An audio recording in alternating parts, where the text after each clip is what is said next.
Hold on for a second. What's up, YouTube family? I would like you guys to make sure you like and subscribe to our video. It would help us get into the algorithms so we can be seen and bring more engaging content to you guys. So like I said, like and subscribe to our YouTube channel. Appreciate you.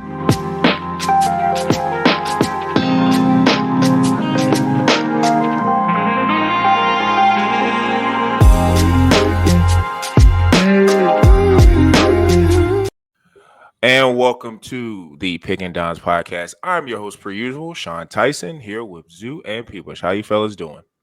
Doing well, man. You know, it's been a rough year being a Bears fan.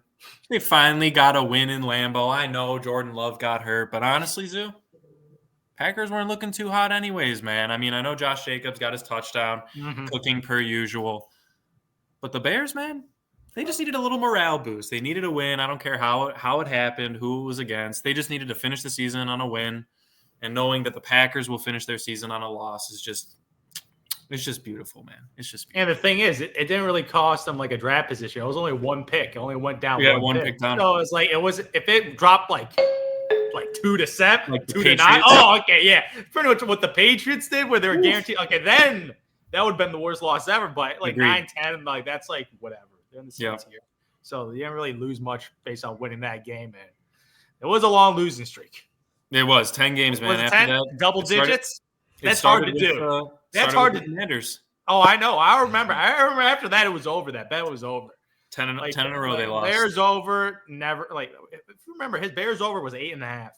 8.5. 8.5. Not even close this year. Not even close. Had a little tweener games. Couldn't get any of those games done, but at least Caleb hit the over for 3,400 yards. 3,400. He's looking. If you look at his raw stats, not bad. Not Jaden Daniels good. That dude had one of the historic rookie seasons. He's in the playoffs, but Caleb Williams, he had a nice, solid rookie year. Solid rookie year, and you know a guy who I got a shout out right here because we're not going to really talk about him on this podcast, but Bryce Young, he finished strong. Redemption. Could you say that he's looking? I'm not saying overall. But he might have had a better season than C.J. Stroud. Okay. Definitely a better last half of the season. I can't say better season because that first half, he looked like one of the worst players in football. But since he got benched. That benching, like I don't know what happened and what he did, but he looks like a completely different player. That offense looked completely different. Maybe he just stopped overthinking. That it kind of looks like he stopped overthinking. He lost Deontay Johnson. I don't know. I don't know how they just got so much better because they won that game against an Atlanta team that needed to win. Atlanta's defense is pretty freaking bad. 44? That was one of the without misses Chuba. Of my yeah. That's just crazy. So yeah. Miles Sanders had a resurgence, man. I thought it was like 2017, man. I was like, what the hell? Speaking of that game, I'm going to be very interested to see where Drake London goes next year. I think he's going to get. There might be some value because him with Michael Penix. Drake London might surge. I don't know. Everybody's probably going to be like, well, Michael Penix only played a couple games, but I already saw a mock draft, Sean, because I'm already thinking about next season. And I think they had Drake London at the end of round 2 or at the turn of round 3. And I'm gonna go ahead and say that's going to be great value because Penix. The thing about Penix is different from Kirk's. He was the 5th wideout in PPR this year, 5th or 6th. Like Penix throws the ball down the field, and Drake London's doing that. Like he could have a resurgence because this I think because Kirk was such a short-lived fantasy for Drake London, but like now that Michael's going to be the guy and he looks like he's pretty good, Drake London might surge. So and that offense might go, whatever with my friend and Pitts. So yeah, we'll see. But we can talk about fantasy for next year at a future podcast. But right now, everybody's favorite thing, the playoffs are starting in the NFL, and everyone's uber excited with the game starting on Saturday. So I kind of wanted to get the guys' opinions on some of the wild card matchups. And starting off, we're going to be talking about the Chargers and the Texans, which I think is a kind of a toss-up. So, P-Bush, where you leaning here? Oh, man. I got to say this right now. J.K. Dobbins absolutely screwed my fantasy season, man. But that's besides the point because I think it showed Jim Harbaugh you're forgetting that you have a potential top 5 talent at quarterback that leads your team. And when J.K. Dobbins went out, I know Gus Edwards, he held it down. He did enough. He got those goal line touchdowns. But Justin Herbert, who had gotten a bit of a resurgence towards the mid half of the year, Had a couple good overlapping weeks with Dobbins' success up until his knee injury. But once Dobbins went down, they said, all right, we got to start passing the ball. Yep. And if Quentin Johnston is getting 13 catches for damn near 190 yards and actually looking pretty damn good. I know it's the Vegas Raiders. Take it for what you ever will. You got to beat the teams in front of you. But that's a confidence booster, and I think that's a huge win going into the playoffs against a team that I think we all agreed was going to be way better than they have performed this season. They are damn lucky that they are in the AFC South, and that's the Texans. Joe Mixon has not looked like the same player in the month of December. He is clearly gassed, and that's partially because they cannot throw the ball. The only person that they can throw the ball to is Nico Collins, and I don't know about, maybe I'm missing something, but I have not seen a on-brand Nico Collins huge down the field throw in weeks. It's a lot of short passes. They're not getting wide open. You got John Mechie as your number 2, Robert Woods as your number 3, Dalton Schultz has fallen off the face of the earth, and you're putting pretty much the entire team on Joe Mixon. That ain't going to work, man. And I'm sorry, but Dameon Pierce is not going to run for another 90-yard touchdown. So I got the Chargers in this game. If you're a betting man, I like him at the -2.5. They're pretty much saying the Chargers are favored on the road. And I think they are the better team overall. And I think they have the firepower and the momentum to carry them through this wild card and potentially face their division rivals. Mm-hmm. Yeah, for me, this is a no-brainer, man. It's an absolute no-brainer. I know the thing is on the road, so that's sure. That's what they're building in. I don't care, home, away, whatever, better team in all aspects. And as you mentioned, Justin Herbert, this man, 23 touchdowns, only 3 interceptions this year. Whew. Efficient. Yeah, exactly. Like as you mentioned, like Harbaugh is a run-first guy, so they use him kind of like a game manager, like majority of the year. Like he was throwing for 100 yards, like first 8 games. Yeah, 200 yards every single game. Like this guy was never relied on. But if you're a team against a playoff team, but this Texans team did not finish strong. No. Like they just, as you mentioned, C.J. Stroud, second year sophomore slump. Obviously, a lot of people thought he's going to take another step. Now he regressed a lot, and I think a lot has to do with like his receiving core, like losing Tank Dell, one of his favorite weapons. I think he's one of his best friends in football. It is his best friend, yeah. His best friend in football, and then losing Stephon Diggs as like the slot receiver, like reliable slot guy, and obviously Nico Collins is still the dynamic receiver. He missed 5 games. Yeah, he missed a bunch of games, and before that, he was on an absolute tear with 100-yard games and looking like Julio Jones out there. And obviously, after post-injury, I don't think he's been putting up the same numbers before. That was pre-injury. So I don't think he's still 100% coming from an injury that knocked him out for a couple of weeks. So I feel like that receiving core is just not what you expected. Because like coming into the season, you're like, oh my gosh, C.J. Stroud have all these guys to throw to all these options. But like, who's the receiver too? Like, who is it? John Mechie, the third. Yeah. No, I never heard of him. So like, I ain't too worried about him. He's a Bama guy. Yeah, whatever. I ain't worried about it. I'm worried about Nico Collins. That's all I'm worried about. As you mentioned, Joe Mixon in December.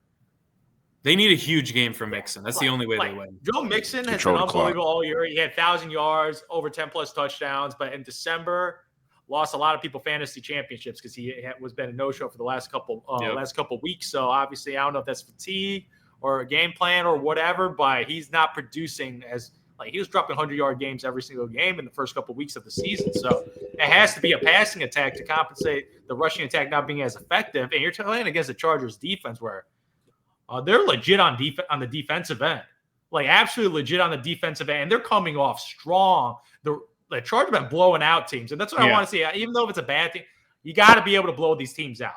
And pretty much like the Chargers right now, 11-6 this year, and they're plus minus 101. 101 plus minus. Like to give you a reference as a benchmark, Kansas City Chiefs at plus 59. That's just to give you a benchmark. Okay, well, the Chiefs have had kind of an anomaly year. Yeah, they had a weird season, but if you're looking at plus minus, like I would say the Bills. What's the Bills, for example? Bills are 157. Okay. So you got the Ravens, the Bills at plus 157s, and you got like all like the Chargers, even the Broncos and like the Vikings. So that second tier of teams around the plus 100 plus minus. So they're in that category right there. So you're playing against the Texans team. Do you know what their plus minus is? -15. A donut. 0. Really? They're a 500 ball club based on plus minus, and obviously they took advantage of a division with the Tennessee Titans, who they got the number 1 pick, right? The number 1 pick, and you got the Jaguars, who fired their head coach, and are top 5, aren't they? Yeah, exactly. They're 4-13 this year. They started Mac Jones. That's all I have to know. So, they definitely took advantage of a garbage division and got in. So, as mentioned, right now I see 2.5. Try to get at 2.5, 3. It's probably, I think, it's definitely going to. I got it at 2.5. Yeah, I definitely think it's going to push 3 because I think Vegas this year has been very underrating, the better team on the road and not giving that spread as much juice as it could be. So for me personally, this is an easy hit on the Chargers. Give me Harbaugh, give me Justin Herbert. Yeah, you got JK back.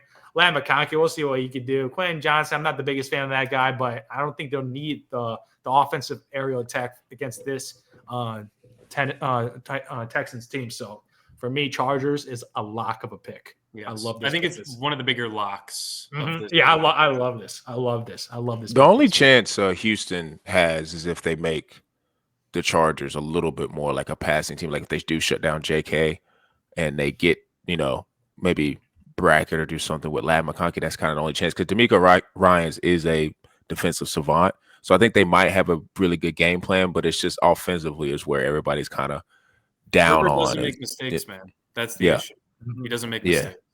Harbaugh too has been here before. D'Amico was here last year, but Harbaugh, he's kind of proven he's one of the better coaches of all time, especially at the college, and now proven at the pro level again. So you kind of trust that a little bit more than what D'Amico may have. And also, like I said, I don't know. It is hard to judge CJ because of the injuries to his 2 best receivers. Like I said, John Mechie did go to Alabama, but he's not an impact guy. I don't plan on him getting a bunch of catches and going down the field. And now you're telling me, like I just said, with Lamb McConkey with the Chargers, you can double team and do whatever to Stingley. So, it's going to be interesting to see which defense comes to play and controls it, because I do think Mixon has the capability to take over a game. It's just we hadn't seen it. Yeah. And like I said, with JK, him still coming off an injury, we'll see. So I do think the Chargers cover, and I do think it's more of a lock, but I don't think it's like a blowout because it's still a hardball team, and I don't think I think it's relatively low scoring, grinded out type defensive battle. I think it's gonna be pretty ugly. It's 23-14 kind of game. It's gonna be ugly. A late touchdown, they get JK may break off a run or lag gets a screen and goes crazy. It's something like that. But the Texans this year, it's been the victim of injury, and it's not their fault. Like you said, if you had those 2 receivers healthy, then maybe we're talking about a different team, because it could definitely, it would open up Mixon more, and it would make CJ more explosive. But with the injuries, I would be utterly shocked if they win this game. So turn the page to Baltimore Steelers. I was really shocked that it's +10, +9.5. I think that's I know it's the playoffs, but it's a division game. That's Mike Tomlin. One thing about him, he's a lot of things. He does well as a dog. So I think that's like baiting people to take that, because I think it's going to be closer than that. I think the Ravens win, but you don't do +10 on Mike Tomlin. I'm sorry. He just doesn't get blown out. Disrespect. Come on. You don't, that just doesn't happen. And it's a division game. What are we doing here? And let's be honest, I don't know if there's an injury or something going on. I know the Steelers looked awful against the Bengals, but I'm just saying, if anything, that defense is going to keep it respectable. That's the thing. The defense. I don't have any faith. George Pickens is a wild card. Najee's Najee. I don't have any faith in that offense. Russ is kind of regressing back to the name. Freiermuth's actually been pretty good for them as of late. He should have caught that pass. I tell you that, though. God Almighty. He was that was his only mistake all night, and he was the only person doing anything. But I mean, I got Steelers covering, Ravens winning. I just don't think that's me. You can look at the 2 games they played this year. I mean, to be fair, up until Russell fumbled that ball. On the scramble, they were in control of that game, and that was without Pickens. And people forget Pickens. He didn't score in their first matchup. I know the second matchup was 34-17 in the end. It all went downhill after that fumble I just mentioned. Pickens didn't play that game. The Ravens are on average giving up the largest down the field throws on average by any team. So those big Russell Wilson throws, huh? That's what's going to do. Russell Wilson throws. They got Mike Williams. Mike Williams down the sideline. I know he's not what he used to be, but he is still a threat. Obviously, we know what George Pickens can do, but to Sean's point, he is an absolute wild card. I think he's one of the hardest wide receivers to predict, even more so than like a Jameson Williams type, where you don't really know. He's starting to get more involved. But Pickens did have 8 or 9 catches for 90 yards against the Ravens in their first matchup in which the Steelers won. So to Sean's point, I'm fine taking like plus 9.5, plus 10 for the Steelers. I think this could be a touchdown game for sure. But I just don't think Lamar is going to let that happen. He's had too good of a season. But then again, this would not be the first time that the Ravens would have blown a wild card matchup. Everyone remembers the Titans back in the day. So I honestly would say that this one's less of a lock than the Chargers and Texans one. I'll say that right now. Who's going to win? Like I'm more confident that the Chargers are going to win than picking either one of the. This is a division game. Like what? I don't understand that. Vegas must know something because I don't understand that line. I agree. Yeah, because for me, I'm looking at this line 9.5, right? So a touchdown plus a field goal, and the over-unders at 43.5. So they're having a pounded out type game. So relatively low scoring and winning by 10. That's a blowout. Like that is really, really hard to do against a team where obviously Lamar in his past has struggled against the Pittsburgh Steelers. Obviously, the last game he absolutely annihilated them, and this is a situation where we get that first peek of Lamar in the playoffs again. Like we've had this debate all year because regular season Lamar, he was unconscious this year. Even like some of his deep, if you look at just raw numbers, 41-4 is just absurd with 800 plus rushing yards. Like that, it's just such an absurd stat line. So pretty much his first test right now against this team. What are you gonna say? They're the D'Antoni Suns, man. That's what this Ravens team is all about. That's a good callback. One of the best offensive teams in the league, but can't get it done in the playoffs, man. Because if you look at the number of Pro Bowlers that made from the Ravens, number one, they have 9 Pro Bowlers. 8 or 9, yeah. So based on paper talent, where people believe like this team is absolutely loaded. So the difference this year obviously is King Henry, and he can control the clock a little more relative to last year. So he is the guy that I want to see if they feed King Henry the ball when they're up and they don't have to rely on Lamar chucking it down against the Steelers team that they could force some turnovers. Like you never know. Like this team, that's what it's gonna take. It's gonna hit the defense forcing turnovers and Russell Wilson not making turnovers, because I've seen too many Russell Wilson games where he does something great and then he turns it over in the red zone. Like especially interception in the red zone, fumble in the red zone. I've seen that way too much in the regular season. Like the defense been absolutely too excited. Yeah, Russell is like, he turns it over. I'm just like, Jesus Christ.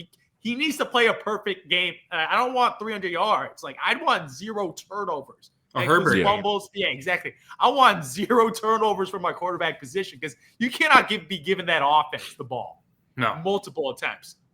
So for me, I see 9.5. Like I definitely see them winning by 7, like a touchdown. That's where I got this game at right now. It's gonna be interesting because this is a great first test for Lamar Jackson's postseason game. Because it's not a give me, but they should be able to get it done in my books. But because if they don't against the Steelers team, that's not they don't look like no juggernaut the last couple of weeks. No, like they don't look frightening. We're like 11-2, or what were they? 10 and they lost like 4 straight, hadn't they? Yeah. They're on a 4-game losing streak. Yep.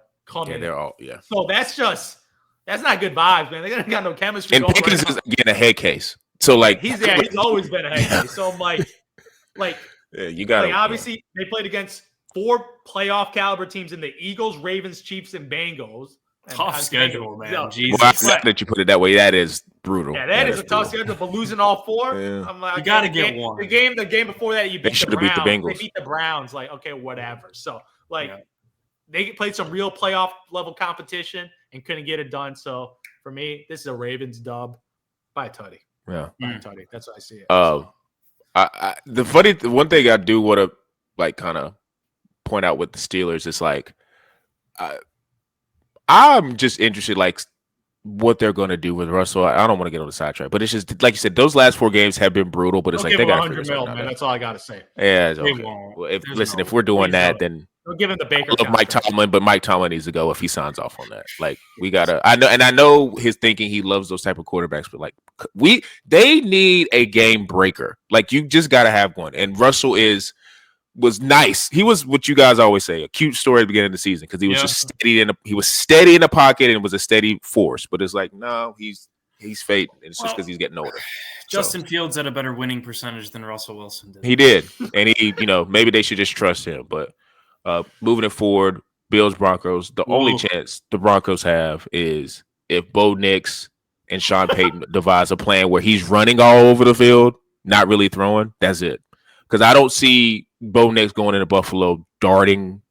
I mean the Bills defense is not all world, but I just don't see Bo Nix going in there because really his options are Cortland Sutton as receiver 1 and Cortland Sutton as receiver 2. Like Marvin Mims may come up with the catcher too, but his receivers are lacking. And then the run game is just, I feel like, by committee. So I don't see it. Now, the defense, PS2 is going to lock up some dudes, which this game, actually, if you think about it, feels similar to Chargers and Texans. And, like, I think both defenses are going to kind of, like, just battle out.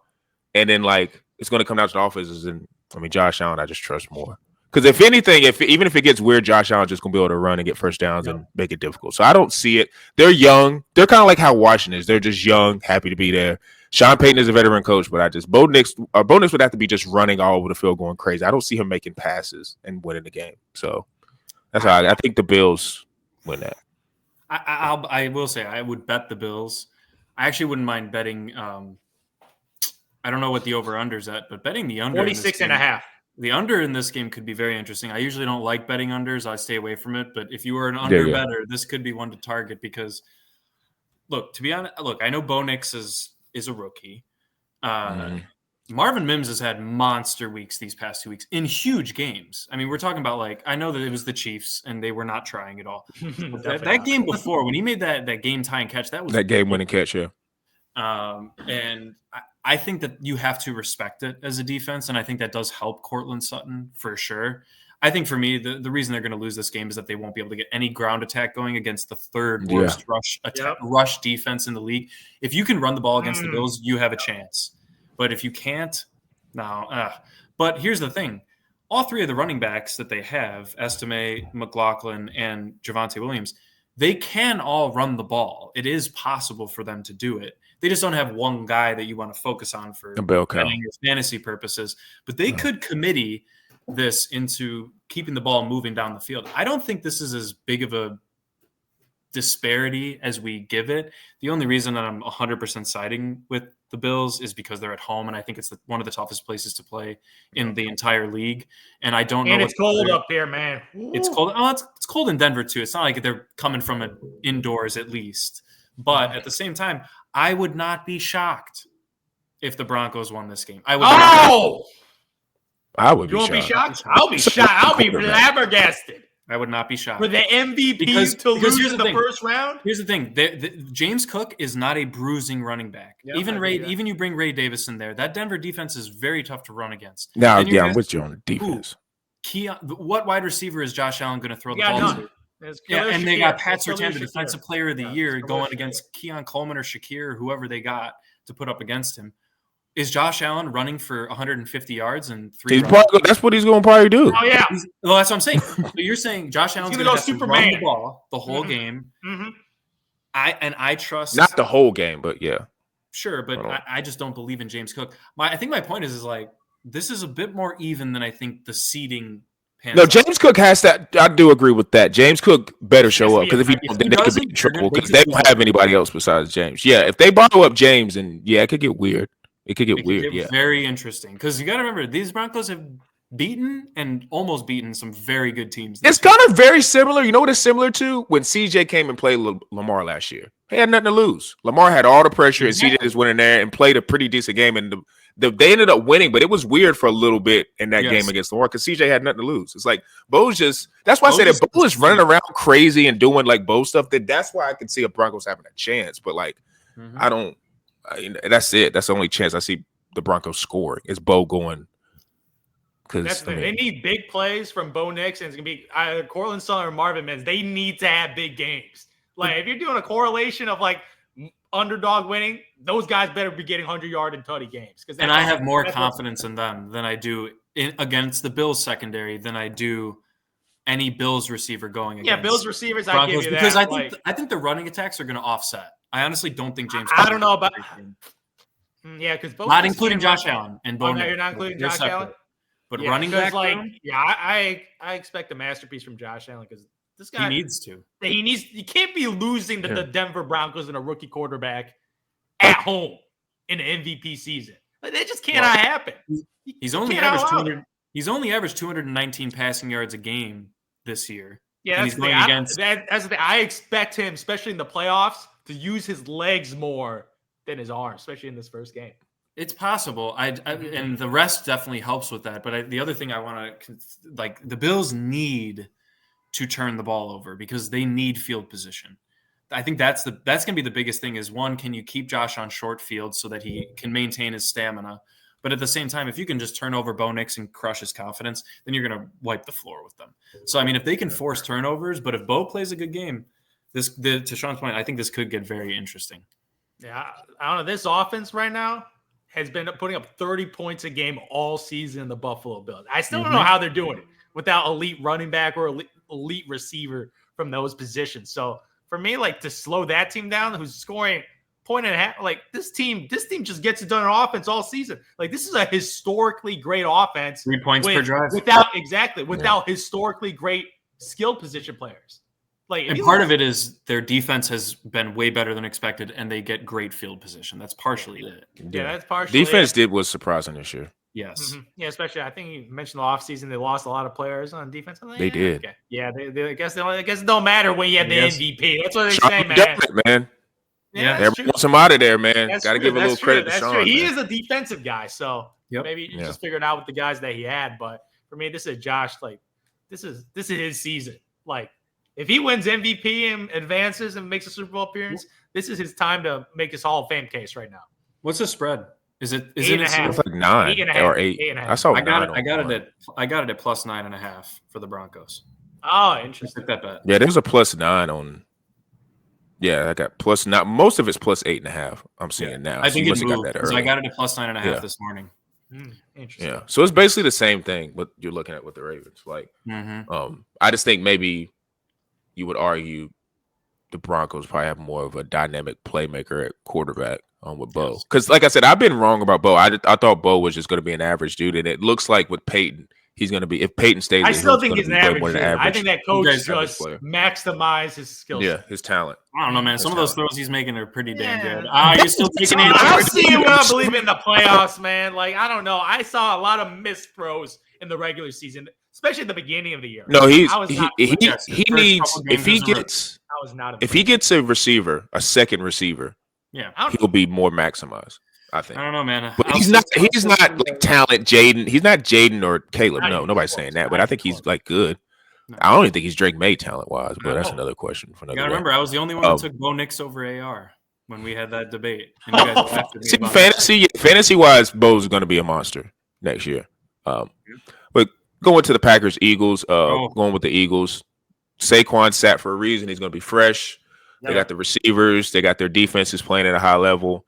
I love Jordan Love. I wish they didn't match up with the Eagles because I think Jordan Love and that team could have made a run. But now you're going against the Eagles. Eagles at home.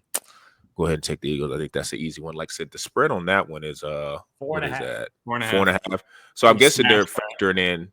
I think they're factoring in I don't know, maybe rest for the Eagles or something. Who knows? But and Hurts is concussion. Packers are good. Hurts concussion too. That's another one. LaFleur has been making some bonehead decision making as a head coach as of late, man. LaFleur. LaFleur, yeah. Yeah, he did not coach that Bears game well at all. Yeah.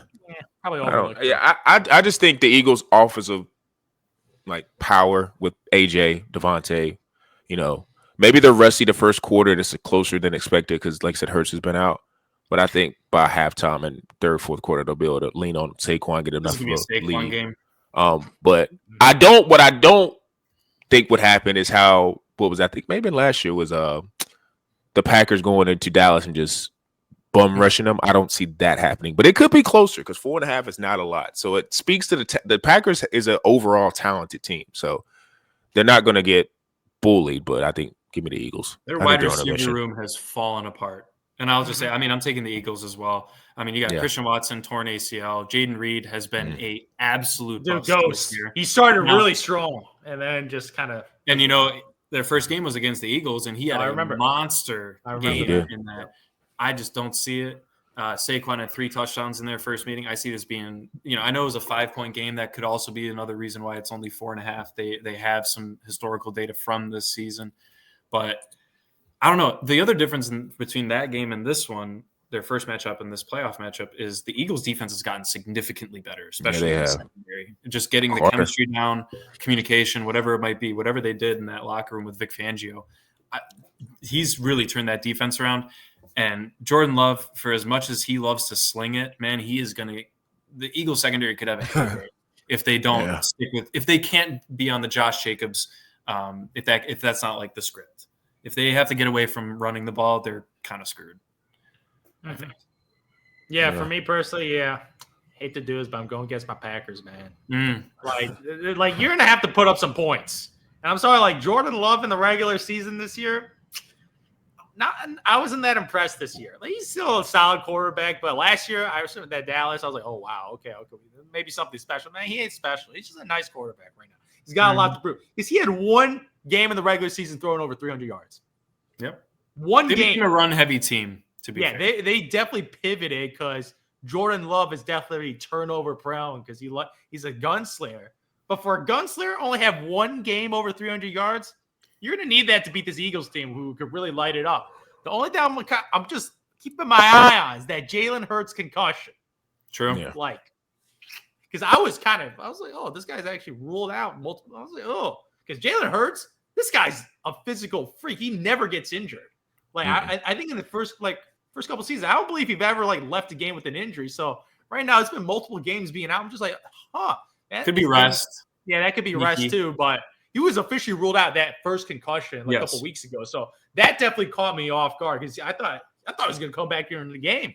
But I guess that concussion really hit him really, really bad. So I'm looking at this Eagles team right now. Obviously, they went all in. So that's why they were my preseason Super Bowl team, NFC team to make it because they went all in with Saquon and pretty much brought this offense we got to get it done with this team right now in its prime and paying all our players right now. So for me personally, man, you rested Saquon for a reason because if you flame out after resting Saquon in the first round and he had a chance to beat a record that's been withstanding time for many years, that would be such a bad look for it. So for me, this is absolutely a Saquon Barkley game. He's going to be probably anytime Tutty, Saquon Barkley, man, that's going to be my favorite pick in this game because Jalen Hurts, I don't think they're going to be doing the tush push post the concussion, especially aggressive. Especially, I would say in the first 2 quarters, they're going to be pretty passive with Hurts as a running game because you don't want to hit him get another hit. And I see Kenny Pickett in there. No, so that would change the story. If Kenny Pickett got to have some reps, now I'm worried. Now I'm worried. So I think they're going to be a little more conservative. Rely on Saquon Barkley, hopefully to carry him. Hopefully some big plays because Barkley could get those plays where he just rips a 60-yard touchdown. So I feel like that's what they're going to rely on. And he went crazy in the first game with them. I think he did. That was a coming out party for Saquon. Yeah. It was like, wow, they got a real superstar running back against, I think, a superstar offensive line. So this is a rushing attack. Hurts just be more of a game manager, man. Manage the game. I don't need a big game from A.J. Brown or Devontae Smith against this Packers team where, as you mentioned, it's more of a rushing attack with Josh Jacobs, who's having a phenomenal season. So I think Packers are going to rely on their rush game, and then I think the Eagles are just the better version of the Packers on offense. So for me, I'm taking the Eagles. Hurts me to say this, even though Jordan Love, man, he needs to be special. And as you mentioned, no Christian Watson. Jaden Reed he's just not a number one Romeo receiver. Dobbs. Just no superstar receivers that I could be this guy is special. That's the Packers formula, though. They just second round guys. Yeah, but the thing is, they developed into that super Devontae Adams, Jordy Nelson, Randall Cobb. Those couple years, they were 13. Donald Driver had moments with his hoodie. Driver was great. Driver was great. Greg Jennings. Yeah, so they guys developed into these multi-thousand-yard receivers. But James Jones, man, he had 20 touchdowns. Yeah. Well, no, it was James Jones who wore the hoodie, right? It was James Jones, wasn't it? James Jones. That was the guy that he wore like a puffy hoodie under his, which made it even more impressive because he had a heavy gloves and short sleeves. Donald Driver, yeah, Green Bay. Jeez, I don't know, but going to the next game, give me the Commanders. I got Jaden. I'm not high on Tampa Bay at all. I think Tampa Bay was, especially watching the Saints game, because it was on locally, and I was just because it was interesting because they were battling for that last playoff spot, and just watching it, it's like they're very Mike Evans dependent, which I understand. I think it's still weird in the backfield because it's Bucky Irving's backfield, but it feels like they still force Rashad White to get in there and do stuff. So I don't know if it's just Bucky Irving because he's a little bit smaller and slight. And then I saw Sean Tucker back there, so I was like, "What the heck's going on?" But because he's the third back. But I think they're Mike Evans dependent. I think in that first game they got Jaden because it's the first game of the season. All he was doing was running the ball, and it's like, I mean, he was green. He was kind of green, didn't really know what was going on, trying to figure it out. But now he's established a situation with Terry. And if you've watched Washington closely this year, they have come through in a lot of close games. So if the game is close, I'm going with Jaden because he just feels like he, at least this year, has proven he can come back and just make spectacular plays. Now, Baker is playing at a high level, but he's been playing at a high level for the last year or two. So I'm not surprised by that. Washington's defense is, to me, I think they're just a product of their Washington's offense being good. I don't think anybody on that defense is special. So the only thing that would concern me about the Marshawn, dude, who was he playing? The last game I watched him in, I know. I think he's got his boy up against him. He's got Mike Evans across from him this week, man. Like, now that worries me. I forgot about that, and that worries me because now he might take himself out of the game and do something stupid, and that might affect Washington. So I don't know. I'm still picking Washington because of Jaden, and I do think this matchup is great. It's going to be probably pretty good weather in Tampa, so it's like you ain't got to worry about snow or rain or whatever. I just think Jaden in this moment with less pressure, I think there's. And it says something about Tampa Bay that, man, you was in a dogfight with freaking the Saints on that. Like, the Saints and I love Spencer Rattler. I hope they give him a chance to compete. But like, dude, what are we doing? Yeah, he made an appearance. It's like, dude, he stop playing around. Just stop playing around and win this game.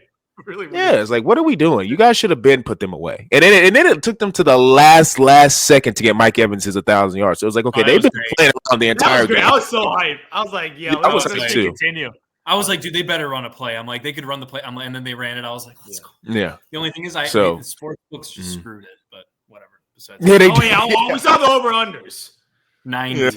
They didn't have anything lower than 90 as an alternate. No, I saw it at 94.5. No. But you could take alternate, but they didn't have anything. Oh, they don't have the alternate. 90 plus. Yeah, they smart. Yeah. Yeah. They knew I'm going with Washington. Yeah. So you got Washington. Oh, man. Okay, I know I was just hyping up Bo Nix and all that. That's my upset that I wouldn't be shocked by. I also wouldn't be shocked if Jaden Daniels wins, but he's on the road as well. He's also a rookie. You want to talk about? I mean, I know he got hurt or they rested him or whatever. They did not look good against the Cowboys either, right? Even when Jaden was in there, they did not look good, and that's against the Cowboys. So I think pointing to the Bucs struggling against the Saints. I think we can just point both of those games, how ugly they were, even though both respective teams won the game. It's just a divisional matchup, and both of those teams had nothing to lose except just kind of ruin your momentum going into the playoffs. It's whatever. I do think Jalen McMillan could be a huge benefit. That's an X factor for sure. X factor, absolutely. Like a lot. And you're talking about if Mike Evans is matched up with Lattimore, and let's just say there's no massive fighting involved, but just a great matchup that is kind of shutting everyone down, McMillan is going to need to have a big game. The thing that I have a problem with about the Commanders in this game is the fact that they will be so pass dependent. It's not even funny. Brian Robinson is not an explosive back. Austin Eckler is still fresh off of an injury. I know he played last week and actually had a couple big plays, but you're not running against Vita Vea with anyone other than Saquon Barkley or Derrick Henry. I'm sorry. Like, those are the only two guys, maybe Jahmyr Gibbs, that I would be comfortable saying these guys will have great games against the Bucs on the rushing attack side. So you're asking to pretty much put the ball in Jaden Daniels' hands, and I guess Terry McLaurin's going to have to go virtuoso, Zoo, or Olamide Zaccheaus is going to have another big game. So I just think I trust Baker a little bit more than Jaden, and that's just because of experience. I know Baker's not the most playoff experienced quarterback, but he's at least been in the NFL longer. He gets to play at home. Weather won't be a factor, which helps both. So I think betting the over this game, I know it's pretty high, probably around 50 and a half maybe. Yep. This could be a 27-24 type game. If you put it that way, that's 51 points, right? But the other thing, it's kind of random to say, but Chase McLaughlin has been one of the best kickers this year. And if it comes down to Chase McLaughlin, I trust him to make a kick to win the game. Would not be surprised if this game goes to overtime. I just think that I trust Baker to make a game-winning drive, even though we've seen Jaden do it a couple times this year. Some luckier than others. But, I'm going to go with the Bucs here. Yeah, for me, this one hurts because this is probably the one game I'm going to stay away from betting, actually. Because my feelings about the Commanders, all they've been doing this year is proving me wrong and taking my money away. So betting against the Commanders has not been a very profitable decision this year, and definitely in this type of game where both offenses, I think they're going to be lighting it up. Absolutely, especially like this. First of all, this Tampa Bay offense, it is so productive. Like they have over 250 yards a game on offense. That's number 3, only behind the Detroit Lions and the Cincinnati Bengals for this offense, which is insane. So even every time they even lose the game, you're scoring 20-plus points every single game. So Baker Mayfield is just leading a really dynamic offense against a team in the Commanders right now where, this is just – it's all on that rookie. Like, just by watching the rookie this year, Sean, you're right. This guy got that clutch gene. Like, I don't know. Like, every time he doesn't really feel rattled. Like, sometimes you can feel a quarterback, like, and when the clock is going down, he like makes poor decisions. He just seems kind of calm every time I watch him. Settle down, boom, boom, boom. I'm like, man, this guy is really calm in like big moments. But this could be a big moment right now. His first playoff game, but this is a great showcase against a team that I feel like he's gonna get the opportunity to throw the ball a lot. So for me, minus 350.5. Like, ooh. It's tough betting against the Commanders, but I'm just going to take the home team in experience, but I don't feel good about this game. This game, I really don't feel good about it because maybe J.D. Daniels is that special rookie and wins a playoff series in his first year, which is very, very possible. But I think the Buccaneers, even though their record is slightly worse, I feel like analytically, the analytics like the Buccaneers a little more than the Commanders, especially offensively. I think the Buccaneers are one of the better offenses in the NFL, so I'm going to take the better offense at home in this game, but I do not feel great about this because pick them. The Commanders this year really surprised me. Like, God damn, they surprised everybody. They surprised the heck out of me. So I'm just like, Jesus Christ. Like, man, like, you know what, too? Like, jeez. Yeah, Jaden. Like, Terry McLaurin, I think, at least a little bit more respect. I think he's super underrated. I'm not talking from a fantasy, just as a ball player, man.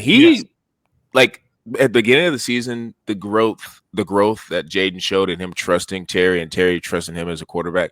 He's not, the thing about him is Terry just feels like he's just I think if Terry was like 6'3" and Rant did what he did and was still the same athleticism, he'd get a little bit more respect. But I think it's because he's short and he's like not like a DJ Moore explosive or like a jump over top of you like a DeAndre Hopkins or something like that. Like he's just kind of a receiver, just a steady, like he's a good athlete. He's just normal. Because he's another Ohio State receiver. Like he was, and when he was at Ohio State, he was a baller. So like he, I think he's not Mike Evans, of course, but he's really good. And I think him and Terry or him and Jaden have a really good chemistry. So that's going to be something I'm going to be looking at. And plus, too, the thing about Jaden with him being clutch is he's outside of Terry, he's just throwing the freaking dudes. And he's just like, what's the guy? Whatever the dude. Dude. Yeah, he's just like, who is that? He's just throwing it to him and he's catching touchdowns and getting first downs. It's just like, all right, cool. We're riding with him. It's just, that tells you, too, you got to shout out Cliff because I think Cliff has just made him comfortable. I think Cliff is a OC. He's, he struggled as a coach, but he's an OC. So he's, that marriage with him and Jaden is, that might end up getting Cliff a second chance in the NFL as a head coach. So I don't know. We'll see. And with this last game, man, the Rams and the Vikings, against my better judgment, like I'm here with Zhu. It's a pick 'em for me, but I'm just going to go with the Rams because they're at home. The Rams defense is super underrated. Jared Verse, Brandon Fitz, that whole defense is pretty nasty, even though they're young. And I just trust Matt Stafford being here, Puka Nacua stepping up being basically the number one receiver. Receiver Sean McVay, I kind of just trust that because, again, and I'm just until it's going to keep burning me probably, but Sam Darnold, nothing. Last week I don't even care about the last game. I don't even care. It's just, do I really want to trust Sam Darnold going in there beating and him and O'Connell just beating? Because I know, didn't they play this year and they beat him pretty soundly? I'm not sure if they did or not. 30-10. That's the only other team they lost to outside of the Lions. Yeah. So 2 Lions losses and 1 to the Rams. So I'm going with the experience. I like Matt Stafford. He's still got a little bit in the tank. Running game with Kyron Williams. I prefer him over Aaron Jones. I'm going with McVay and them. I think they're going to be. And really, it's not about the offense. I think the Rams defense is pretty salty. That's right. That's what I was going to say. Because I know you said disregard last week. For Sam Darnold, yes, he had a tough game. But the reason he had a tough game is the Lions pressured the hell out of him. Yeah, they pretty much said, look, and they even said this a couple times during the game. They were like, you just look at the stats. Sam Darnold is clearly successful when he has longer than X amount of seconds in the pocket to make a decision. They said, no, we're just going to blitz him, throw 1-2 guys extra every time. Well, the Rams are younger and faster than didn't say that, than the Lions defense, but definitely they're healthier than the Lions defense. For sure. And if you rush Darnold, to be fair, he barely missed a couple touchdown throws to Justin Jefferson. I'm not saying that flips the entire game, but they could shore that up. And this could be similar to the Commanders and Bucs game. It could be very high scoring. It could be a close game in the end. But I agree with you. I got to go with Stafford, man. The only thing is they need Cooper Kupp to do something. He has done nothing in this at month. least respectable so that you can actually get Puka down the field to throw the ball instead of just throwing him screens every time. Screens and give him that yak.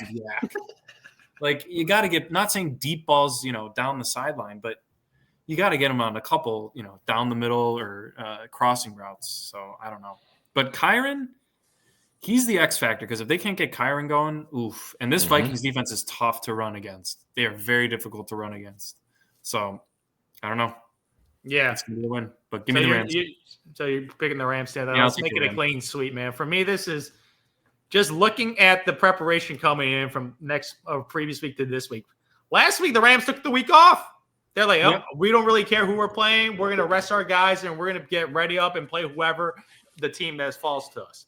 The Vikings played a de facto playoff game against the Detroit Lions because they wanted to get a number 1 seed in the bye. So they went all out, and they dropped 9 points in a must-win type of game.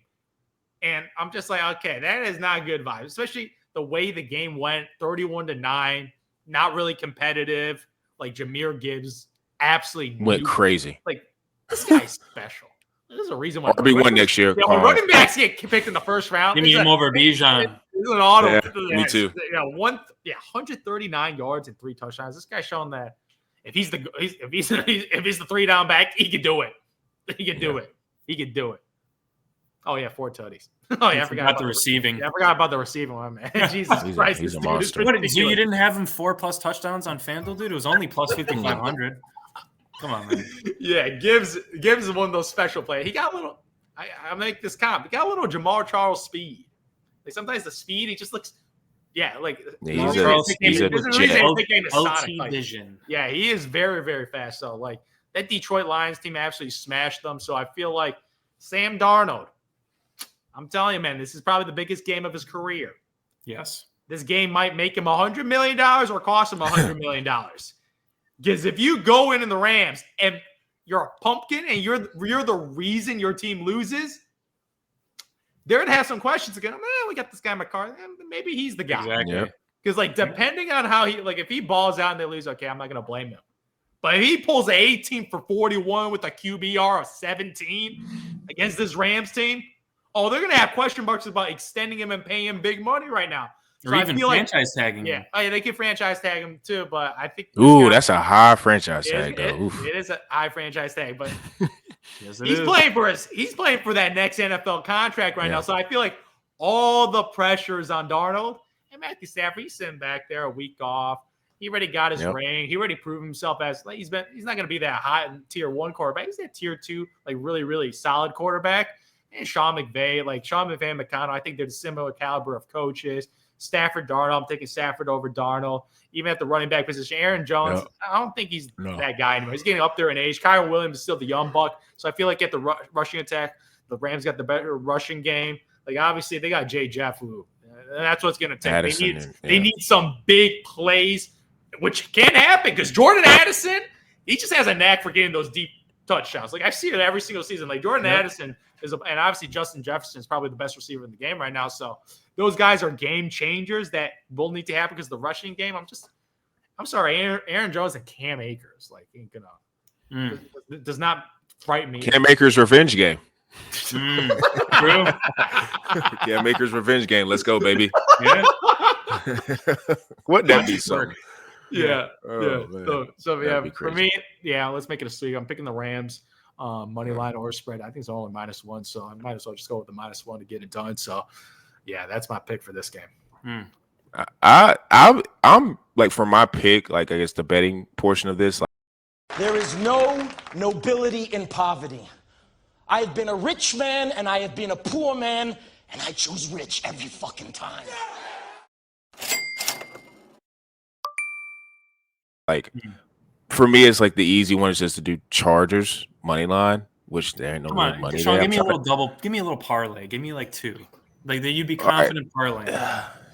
So, honestly, I know we were just literally talking about this game, but I would be like, I like the Rams plus 1.5. Give me the Commanders plus 3, but honestly, if you did money line on both of those, I wouldn't be mad at that. That's fair. If you did money line Rams and money line Commanders, you probably get a decent little payout with that. I'd probably push it into maybe like plus 250 territory, 220, maybe something like that. That's not bad. Because I don't want to play with the bigger point, like the Steelers and the Ravens and the Broncos Bills. I kind of want to stay away from those because their spreads are just too big. But like, I would just take covers on those, if anything. Yeah. But with money line, if you want to, like I said, just juice it up, because I'm looking right now, the matchup for that one, money line for at least the Commanders and Bucs is I think the highest is plus 145 DraftKings for Commanders, and then for the Rams, I want to say it's plus was even. Well, oh wow, that's an even game. Well, it's even -105, -105, -110. Yeah, that's even. Yeah, that's that even. So, so I mean, wow. And that's ESPN Bet has it even on this site, and I'm looking at Vegas Insider. So, yeah, I don't know. I would like both of those teams money line, and if you want to get, I guess, risky, cheeky, maybe take like Packers plus 4.5. But I don't love that because I think the Eagles are going to control that. So yeah, that's how I'm looking at it. I would say for sure Packers plus 4.5 if Hurts doesn't play. Yeah, I'd take that bet. He is.